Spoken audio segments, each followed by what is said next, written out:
안녕하세요. 여러분의 건강한 삶을 응원하는 건강 읽어주는 채널 병원 어디가입니다. 어깨 통증은 흔하게 경험하는 증상입니다. 하지만 어깨 통증의 증상이 심해지거나 빈도수가 늘어난다면 석회성 건염, 오십견, 회전근개 파열 등의 질환을 떠올려 볼 수 있는데요. 이런 어깨 질환을 방치하게 되면 회전근개 파열 수술을 해야 하는 경우가 생기기도 합니다.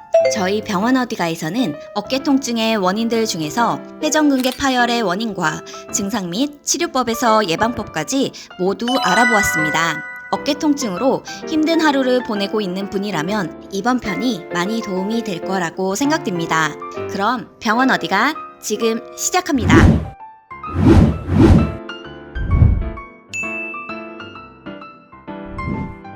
회전근개 파열에서 회전근개는 보통 어깨 관절 주위를 덮고 있는 4개의 근육을 가리킵니다. 4개의 근육은 극상근과 극하근, 견갑하근, 소원근을 말하는데요.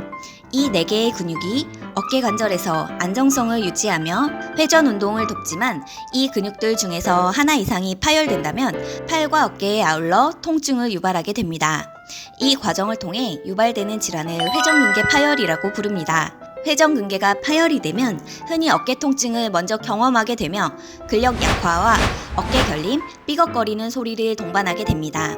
이러한 통증과 어깨 결림은 어깨 관절에서 발생하는 만성 통증의 가장 흔한 원인이 되기도 합니다. 회전근개 파열에서 어깨 통증은 어깨 윗부분에서 나타나는 모습을 주로 보이며 팔을 위로 올릴 때 심한 통증을 호소하게 됩니다.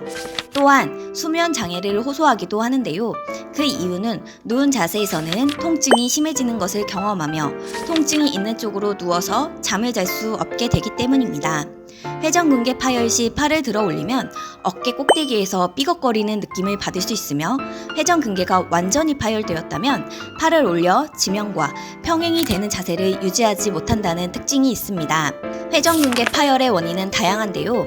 먼저 퇴행성 변화로 인해 자연적으로 파열이 되는 경우도 있으며 스포츠 외상으로 회전근개가 파열되어 병원을 방문하게 되는 일도 종종 발생하고 있습니다. 이 외에도 어깨의 지나친 사용과 회전근개의 혈액순환 장애까지 다양하게 나타나고 있다는 것을 확인할 수 있었습니다. 이처럼 다양한 원인으로 발생하는 회전근개 파열의 치료는 우선 2단계로 분류가 됩니다. 먼저 환자의 나이, 파열의 크기, 통증 정도를 검사하여 가벼운 정도로 회전근개 파열이 보인다면 보존적 치료를 받게 됩니다. 보통 3개월에서 6개월 정도의 보존적 치료를 받지만 호전이 보이지 않는다거나 근력 약화 및 기능장애가 동반이 된다면 수술적 치료를 고려하게 됩니다. 수술은 관절 내시경을 통해 봉합술을 진행합니다.